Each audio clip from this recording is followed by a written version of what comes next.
My sister ruined my wedding, then got arrested for kidnapping. Now she's asking for my help. Family betrayal. In today's episode of Family Betrayal, we dive into a shocking family drama that unraveled at a wedding. What should have been a joyous occasion quickly turned into a nightmare when a sibling rivalry went too far.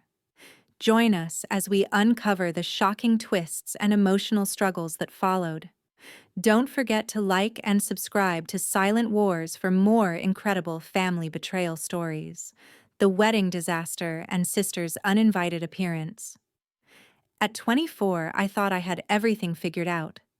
I was marrying the love of my life, Jackson, and the wedding was supposed to be a joyous celebration, marking the beginning of a new chapter. Everything had been meticulously planned, from the decorations to the guest list, and I couldn't wait for the day to arrive. But I had no idea that what should have been one of the happiest days of my life would turn into a nightmare, all because of my older sister Tina. Tina and I have never had the best relationship. Growing up, we were always in competition, trying to outdo one another. She was the golden child in the eyes of our parents, always getting the attention and praise. I always felt overshadowed, and although we tried to keep the peace for the sake of family, it was impossible to ignore the rivalry that had built up between us over the years.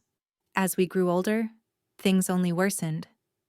Tina moved away for college, and I finally felt some relief at not having to constantly compete for my parents' affection. But that relief was short-lived. Even from afar, Tina managed to maintain control, always flaunting her achievements and making me feel inadequate. I knew that my wedding would be a big event for our family, but I didn't expect it to be about Tina at all. As I walked down the aisle toward Jackson, I was filled with joy, looking forward to starting a new chapter of my life. But that joy quickly turned to confusion and anger when I saw Tina at the ceremony. She wasn't invited. In fact, I had made it very clear that I didn't want her at my wedding after the constant drama and negativity she had brought into my life. But there she was, standing among the guests, as if nothing had ever happened between us. At first, I was too shocked to do anything. I tried to keep my cool, telling myself that I didn't want to ruin the day, but I couldn't help but feel betrayed. Tina was a master at making everything about herself, and the fact that she had shown up uninvited proved it. I tried to ignore her presence, focusing on Jackson and the ceremony, but it was impossible. As the night wore on, Tina's behavior became more and more disruptive. She was making comments about my life choices, my pregnancy, and even my unborn children. Her words were laced with judgment, and I could feel my blood boiling with every passing minute. It was like she was trying to undermine my happiness and make me feel inferior, as if she needed to remind everyone that she was still the one who was better than me. Her comments weren't just directed at me. She made sure to spread her negativity to everyone she spoke to at the wedding. Guests came to me in private, telling me how uncomfortable they felt listening to Tina talk about how my children were illegitimate because I had them out of wedlock. It was humiliating. I couldn't believe that my own sister, the person who was supposed to be my family, could treat me like this in front of everyone. But I didn't want to make a scene. I knew that if I confronted her, it would only escalate the situation and turn my wedding into a spectacle. So, I kept my distance, tried to smile through the awkwardness, and hoped it would all blow over. As the evening went on, I felt like I was walking on eggshells. Every time Tina spoke, I could feel my anger rising, but I refused to let her ruin the day. I tried to focus on the love and support of my friends and family who were genuinely happy for me, but Tina's presence made it nearly impossible to enjoy the celebration. It was supposed to be my special day, but all I could think about was how she was making it all about her.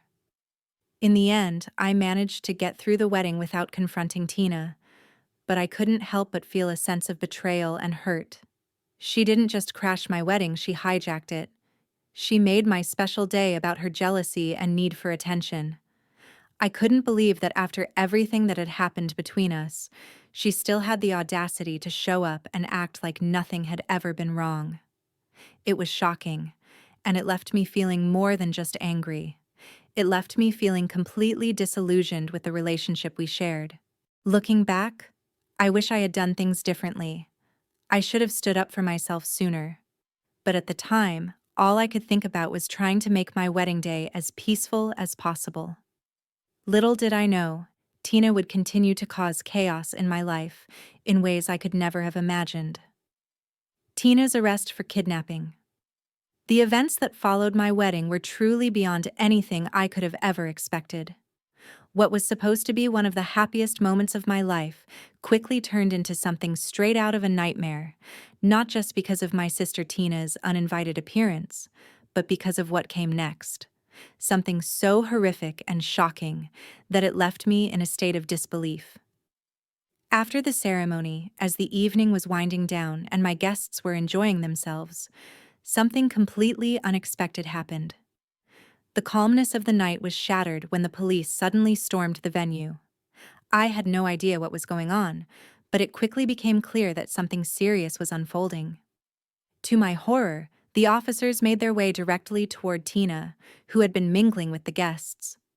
I still remember the feeling of my heart sinking as I watched them approach her, and the immediate sense of confusion and anxiety that swept over me. The next moments felt like a blur. The police moved quickly, and before I could fully process what was happening, Tina was in handcuffs. The entire room went silent as everyone turned to watch the scene unfold. I was completely frozen in shock, unable to move or speak. What had she done? Why was she being arrested? It didn't make sense. Tina wasn't the type to get into trouble, at least. Not to this extreme. But as the officers escorted her outside, the truth began to unfold, and what I learned made my blood run cold. It turned out that Tina had been arrested for kidnapping. The baby she had been carrying around, the one she had been showing off and claiming as her own, was not hers at all. In fact, the baby wasn't even related to her. It was the child of one of her friends, and Tina had gone to insane lengths to pretend that the baby was hers. She had lied to everyone, manipulated the situation, and even gone so far as to show up at my wedding with the baby, acting as if she was a proud new mother. The police had been alerted by her friend, who had realized that her baby had gone missing and had no idea where Tina had taken her. Apparently, Tina had been living with her friend for a while and had become obsessed with the idea of having a baby of her own. She had even gone so far as to steal the child when her friend was not looking, taking the baby out of the house while the friend and her husband were sleeping. Tina had convinced herself that this would somehow prove her worth, that it would give her the validation she so desperately craved. She believed that showing up at my wedding with a baby claiming it as her own would somehow give her the attention she had been craving for years. The truth of it all hit me like a punch to the gut. How could she do something so outrageous, so extreme? My own sister, the one who I had spent years competing with, had taken it to a level I couldn't even fathom. The sheer audacity of her actions left me horrified. It wasn't just about the competition anymore. It was about something much darker, much more disturbing. Tina wasn't just trying to outdo me anymore. She was willing to destroy lives, manipulate people, and commit a crime just to win some twisted version of success. The entire situation felt surreal. How could I process this? How could I wrap my mind around the fact that Tina, my sister, the one I had fought so hard to be better than, had gone to such extreme lengths just to compete with me? The shock and disbelief were overwhelming, and I felt a deep, gut-wrenching sadness that I couldn't shake. This wasn't just about a sibling rivalry anymore. This was about a person who had become so consumed by jealousy and insecurity that she was willing to do anything, no matter the cost, to prove that she was the one who had won. As the police took Tina away, I could hardly believe what had just happened. My wedding had been ruined. My sister's actions had completely spiraled out of control, and I was left to pick up the pieces. The questions flooded my mind. How could she have thought this was okay? Why did she do this? Was it all just to get back at me? The whole situation was beyond words, and I was left reeling from the emotional and psychological toll it had taken on me. In the days that followed, I struggled to come to terms with everything that had happened. My parents, who had always seemed so supportive, were now trying to justify Tina's actions. They wanted me to step in and help her, to soften the blow, to prevent her from facing jail time. But how could I? How could I help someone who had caused so much pain, so much devastation, not only in my life, but in the lives of so many others? I couldn't, and I wouldn't. This wasn't just a family issue anymore. This was a wake-up call. I realized that I needed to distance myself from Tina and my family, at least for a while, to protect my own peace. Tina had crossed a line that could never be undone, and I was done being manipulated by her and everyone else who thought it was okay to use me. This was no longer about rivalry or competition, it was about self-preservation. And for the first time in a long time, I knew that I had to put myself first. Family pressure to help. If there was one thing I could never have prepared myself for, it was the wave of pressure that hit me after Tina's arrest. The entire situation had already spiraled out of control, and I was still trying to process the overwhelming emotions of my wedding being overshadowed by my sister's chaotic actions. But as if that wasn't enough, my parents, who had witnessed everything Tina had done, were now asking me to help her avoid the consequences of her actions. The request was beyond infuriating. Despite Tina's extreme behavior, lying, stealing a baby, causing a scene at my wedding, and ultimately getting arrested, my parents were now pressuring me to intervene and somehow protect her from the full weight of the law. They wanted me to convince Tina's friends to drop the charges against her, claiming she wasn't in her right mind when she kidnapped the child. It felt like a slap in the face. How could they expect me to help the person who had not only disrespected me and ruined my special day, but had also broken the law in such a disturbing and heartless manner? At first, I thought I was misunderstanding them. I tried to remain calm, but as they continued to press, it became clear that they weren't backing down. "She's family," they argued. "You have to help her." The words felt like a weight on my chest. Family? How could I consider her family when she had done nothing but manipulate and hurt me for years? How could I help someone who had already shown how far they would go to win some twisted, petty battle with me? I felt torn between the love I still held for my parents, despite everything, and the frustration that was rising within me. I had spent so many years doing everything I could to please them, to be the good daughter, to be the dependable sister. And now, after everything Tina had done, they were asking me to choose her over my own feelings, over my own happiness. It was as if I had no agency in this situation, like my well-being, my boundaries, and my emotional health didn't matter. The pressure was overwhelming.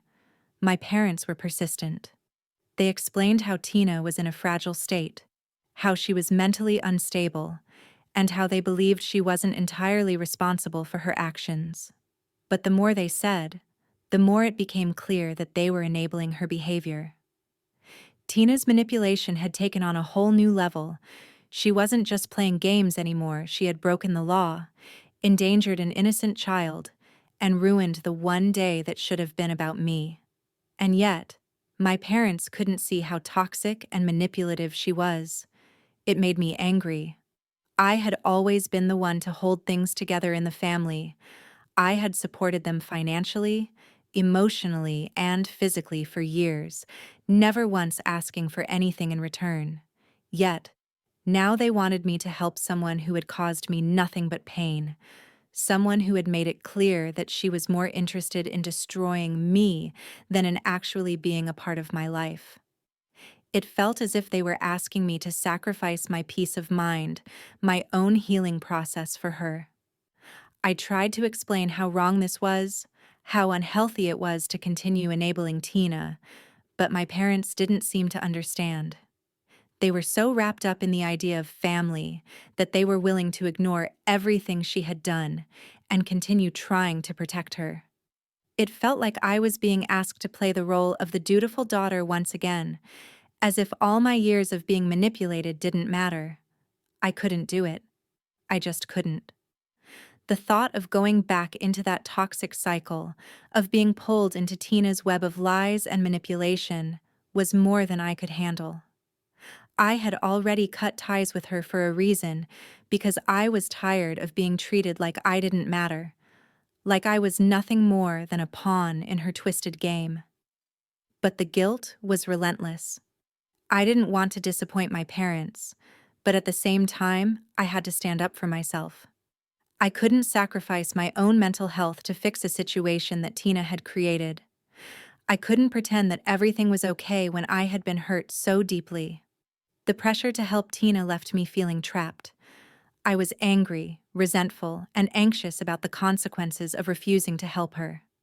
I felt like I was being forced into a corner, and there was no way out. At times, I wondered if I was being too harsh. After all, Tina was my sister, and she was in a tough spot. But the truth was, I was done being the one to fix things, especially when it came to her.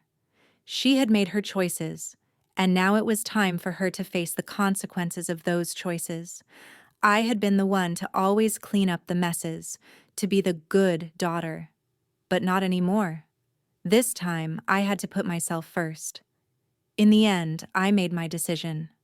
I refused to help Tina, and I cut ties with my parents in the process. It wasn't easy, but it was necessary. I had to take care of myself. I had to stop allowing their demands, their guilt trips, and their manipulation to control my life.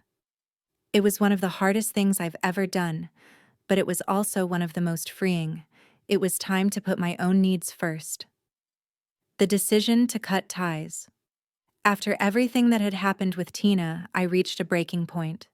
I had spent so many years trying to make my family happy, trying to keep the peace and fulfill my role as the dependable daughter and sister. But with each passing year, I felt more emotionally drained and less like myself. It wasn't just the wedding disaster or the ongoing manipulation from Tina. It was a culmination of years of being taken for granted, being expected to constantly give without ever receiving the same in return. The situation with my sister had been the final straw. Tina's behavior had reached a level that I couldn't ignore anymore. She had embarrassed me at my wedding, lied to my entire family, and even ended up arrested for kidnapping a child she claimed as her own. Despite the magnitude of her actions, my parents continued to support her, pressuring me to help her avoid jail. They didn't seem to understand the emotional toll it had taken on me, and honestly, I was done. They wanted me to be the one to fix everything, to smooth things over, to make her consequences disappear. But I couldn't do it anymore. I felt like I was drowning. There was always a new crisis, always something to fix, always someone's needs that I had to prioritize over my own. Even when I was pregnant and struggling, I was still expected to be the strong one, the one who held it all together. The support I received during my pregnancy was helpful, but it didn't erase the years of emotional exhaustion and manipulation.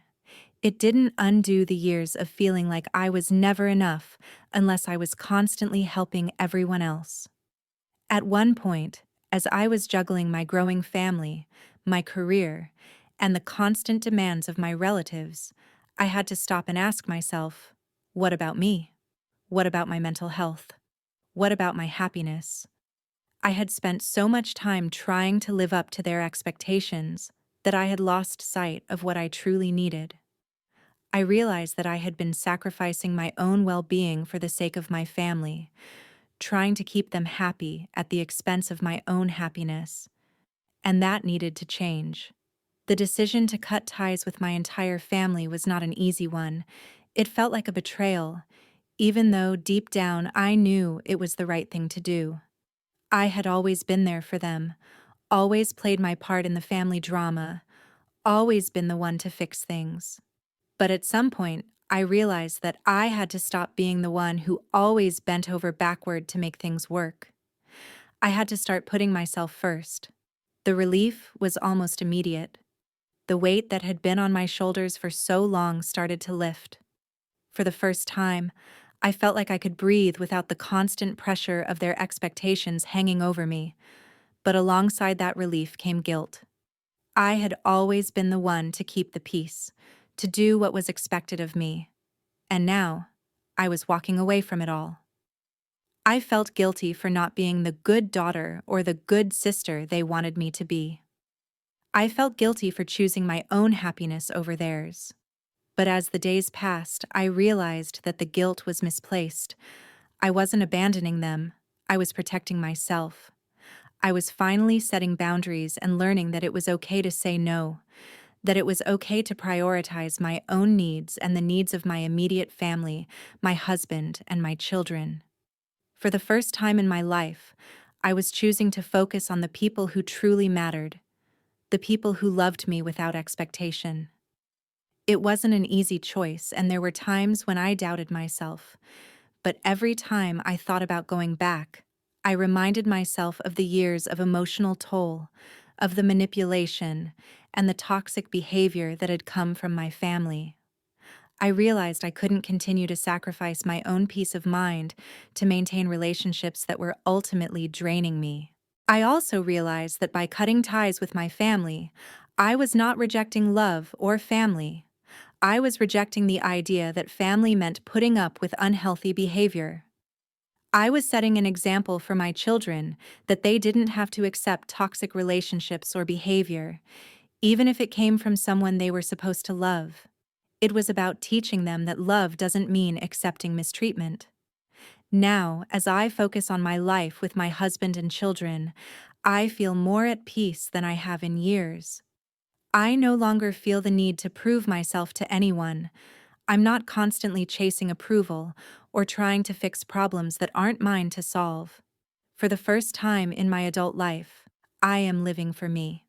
And that feels right. I'm still adjusting, of course. There are moments when I feel the pangs of guilt, especially when I think of my parents or wonder if I made the right decision.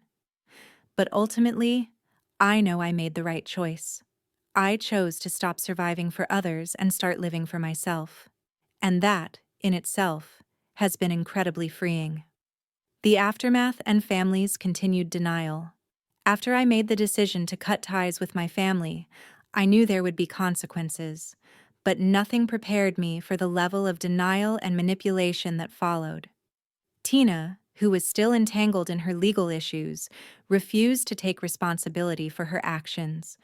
Instead of acknowledging the severity of her behavior, she was determined to blame me for everything. It was as if she couldn't face the consequences of her actions, so she lashed out, accusing me of causing all the problems. It was difficult to comprehend. How could my sister, who had gone to such extreme lengths to disrupt my life, still not see the damage she had caused? She had crashed my wedding, caused a scene, and even been arrested for kidnapping a child. And now, instead of taking any accountability for her actions, she was blaming me. It was maddening. I had done everything I could to avoid conflict, but in the end, it was clear that her only goal was to hurt me and prove that she was still in control. But what was even more infuriating was the way my parents responded. Instead of supporting me or acknowledging that they had played a part in enabling Tina's behavior over the years, they insisted that I should help fix things. They wanted me to step in and somehow smooth things over, to convince Tina's friends not to press charges and help her avoid jail time. They didn't see the bigger picture. They didn't see that I had been manipulated and used for so long. To them, family meant doing whatever it took to keep the peace, no matter how toxic the situation was. The constant pressure to fix things was overwhelming. My parents didn't seem to understand why I couldn't just forgive Tina or overlook her actions. They didn't seem to realize that by constantly asking me to bail her out, they were only reinforcing the toxic behavior. They never stopped to consider the emotional toll it had taken on me, or how their continued enabling was damaging our relationship. Instead, they just wanted me to make things right, as if my life was meant to revolve around them and their drama. I was constantly faced with accusations of being selfish. "You're tearing the family apart," they would say. "You're being unreasonable," they would argue. It was as if no matter what I did, I could never win. If I helped Tina, I would be enabling her. If I didn't, I was the villain. The constant back and forth was exhausting, but I refused to let them manipulate me any longer. I had already made the difficult decision to prioritize my own well-being, and I wasn't about to let my parents or Tina convince me otherwise. The emotional toll was immense. Every time I spoke with my family, I was faced with guilt, shame, and a sense of responsibility that wasn't mine to carry.